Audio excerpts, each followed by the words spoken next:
Aristotle ने कहा था कि man is a social animal, इंसान जो है वो एक माशरती हैवान है।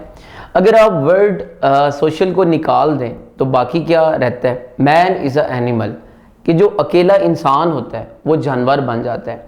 हज़रत अली करमुल्लाह वजह फरमाते हैं कि ये जो दुनिया है ये 4 दिन की है, 2 दिन तुम्हारे हक़ में है और 2 दिन तुम्हारे मुखालिफ है। जब ये 2 दिन तुम्हारे हक में हो तो अल्लाह का शुक्र अदा करना, और जो 2 दिन जो तुम्हारे मुखालिफ हो तो उस पर सब्र करना।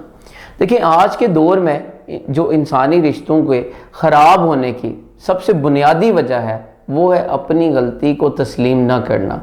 अब ये जो गलती तस्लीम ना करना है, इसके पीछे कुछ वजूहात हो सकती हैं। एक वजह तो ये है कि इंसान के अंदर ईगो आ जाती है, इंसान के अंदर गुरूर आ जाता है कि देखिए मैं गलत नहीं हो सकता। आज के दौर में लोगों को ये बीमारी लगी है कि मैं ठीक हूँ, बाकी सारे गलत हैं और मैं गलती नहीं कर सकता, मैं माफ़ी क्यों मांगूँ। देखिए, हज़रत मोहम्मद सल्लल्लाहु अलैहि वसल्लम ने कहा था कि जब भी अगर तुम्हें माफ़ी मांगने में अगर तुम्हारी इज़्ज़त कम हो जाए तो रोज़े क़यामत मुझसे ले लेना। देखिए, जो माफ़ करना होता है, इस पे हदीस भी है कि तुम माफ़ कर दो ताकि तुम्हें माफ़ किया जाए। देखिए, जब आपके साथ कोई ज़्यादती हो जाती है, कोई आपसे ज़्यादती कर देता है, आप उसको अगर माफ़ नहीं करते तो उस वक्त तक आप उसको सोचते रहते हैं, और जितना ज़्यादा आप सोचते हैं आप अपने जहन को तकलीफ़ देते हैं। इसका मतलब है कि आप अपने आप को माफ़ नहीं कर रहे। लेकिन जब आप किसी दूसरे को माफ़ कर देते हैं तो आप बेसिकली अपने आप को माफ़ कर देते हैं। दूसरी जो वजह है, बाज़ औक़ात देखें कि अगर किसी ने आपके साथ ज़्यादती कर दी और आपने उसको माफ़ कर दिया और आपने खुद जाके माफ़ी भी मांग ली, तो हो सकता है अगला जो इंसान है वो कहे देखें ये खुद चल के आया था, इसने मुझसे माफ़ी मांगी है। तो आप ये देखें कि जो माफ़ करना होता है ये आम छोटा इंसान नहीं कर सकता, माफ़ बड़ा इंसान कर सकता है, जिसका ज़र्फ़ बड़ा होता है, जिसका दिल बड़ा होता है। माफ़ी मांगना भी बड़े दिल की बात है और माफ़ कर देना भी। छोटा इंसान तो माफ़ कर ही नहीं सकता। आप अपनी ज़िंदगी में बेशुमार लोगों को देखेंगे कि जो इतना उनके अंदर कमज़रफ़ी का म्यार होता है कि किसी से अगर गलती हो जाए वो उनको माफ़ नहीं करते। आप वो देखिए, शादी तक छोड़ देते हैं, और कोई गम हो वो भी छोड़ देते हैं, कतई तल्लक कर देते हैं, जनाजा तक छोड़ देते हैं। असल में वजह ये होती है कि उनके घर से ये तरबियत ही नहीं होती। उन्होंने घर में कहीं माफ़ करना सीखा ही नहीं होता। उन्होंने अपने माँ बाप को लड़ते हुए देखा होता है, उन्होंने अपने रिश्तेदारों को देखा होता है कि माफ़ करना ही नहीं चाहिए, पूरा पूरा बदला लेना चाहिए। देखिए, ये जो छोटी छोटी गलतियाँ होती हैं, छोटी छोटी गलत फहमियाँ होती हैं, ये कई साल खा जाती है। आप देखें, कई रिश्तों को आप देखें जो अपने हैं, जो छोटी सी एक माजरत के इंतज़ार में है, आप वो माफ़ कर दें या माजरत कर लें तो वो दोबारा एक हो सकते हैं। देखिए, वासिफ़ अली वासिफ़ फरमाते हैं कि अपनी ज़िंदगी में उन लोगों को खुशी ज़रूर दे के जाओ जिनको तुम्हारे मरने का गम होगा।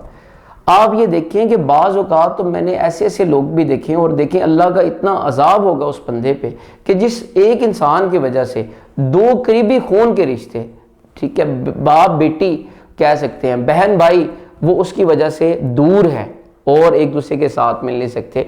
तो मैं ये दावे से कह सकता हूँ कि अगर एक महीने के लिए अगर आप सोशल मीडिया का इस्तेमाल तर्क कर दें और आप अकेले में बैठें, तन्हाई में बैठें, तो आपको अपनों की याद आएगी, आपको अपनों की कदर होगी और आप यकीन कीजिएगा आप भाग के जाएंगे और अपनों को राज़ी करेंगे। आज के दौर में हर इंसान ने अपनी एक दुनिया बनाई हुई है, हर इंसान अपनी दुनिया में मगन है, किसी को फिक्र ही नहीं है। आप ये देखें कि हम पूरी दुनिया के खैर ख्वाह हैं, पूरी दुनिया के वेल विशर हैं, आप विश करते हैं हर चीज़ की, लेकिन जो पास बैठा हुआ है वो कितनी तकलीफ़ में, आपको इसका अंदाज़ा ही नहीं है। आप ये देखें कि आप क़यामत की बात करते हैं, हो सकता है आपके करीब जो बंदा बैठा हो उस पर क़यामत गुजर रही हो। दूसरी जो वजह है रिश्तों के ख़राब होने की, देखिए आज के दौर में हम अपनों को छोड़ के, खून के रिश्तों को छोड़ के हम बाहर एक फ़ेक रिलेशन बनाते हैं। आप देखिए, हमारे फेसबुक के ऊपर 5000 फ्रेंड पूरे होते हैं, लेकिन हम जानते किसी एक को भी नहीं है। आज के दौर में फ्रेंड बनाना इतना आसान है। आप किसी की प्रोफाइल पिक को देखते हैं, आप उसकी प्रोफाइल को देखते हैं, आपको अच्छी लगती है, आप फ़ौरन उसको फ्रेंड रिक्वेस्ट करते हैं। जब आप वो आपकी फ्रेंड रिक्वेस्ट एक्सेप्ट हो जाती है, आप कुछ दिन उससे बात करते हैं, आप जब उससे फेड अप होते हैं, उसकी कोई बात बुरी लगती है, तो आप फौरन से हल्का सा एक बटन प्रेस करते हैं। जिस तरह आपने उसको फ्रेंड रिक्वेस्ट सेंड की थी, उसी तरह दोबारा अनफ्रेंड करके आप उसको ब्लॉक कर देते हैं। उसकी वजह यह है कि जो रिश्ता आपने बनाया था उसके अंदर खलूस नहीं था, उसके अंदर प्यार नहीं था, आपने जस्ट टाइम पास के लिए उस रिलेशन को बनाया था।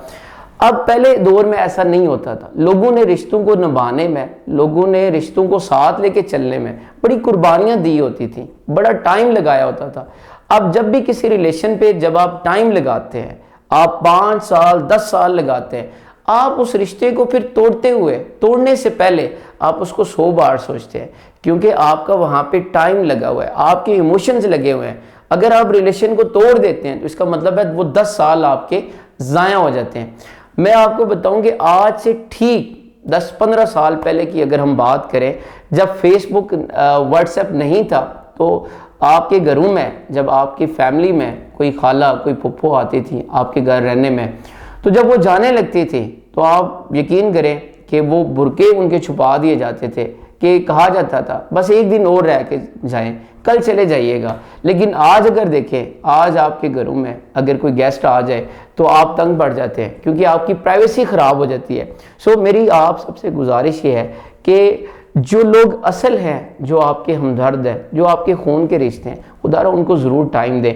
हम देखें घर में बैठे होते हैं, हर एक ने अपना सेल फ़ोन पकड़ा होता है, हर एक अपने सेल फ़ोन में अपनी दुनिया में मगन है। जो साथ करीब में जो हमारी मदर बैठी हुई हैं, जो हमारी सिस्टर बैठी हुई हैं, जो हमारा बेटा बैठा हुआ है, हम उसको टाइम नहीं देते।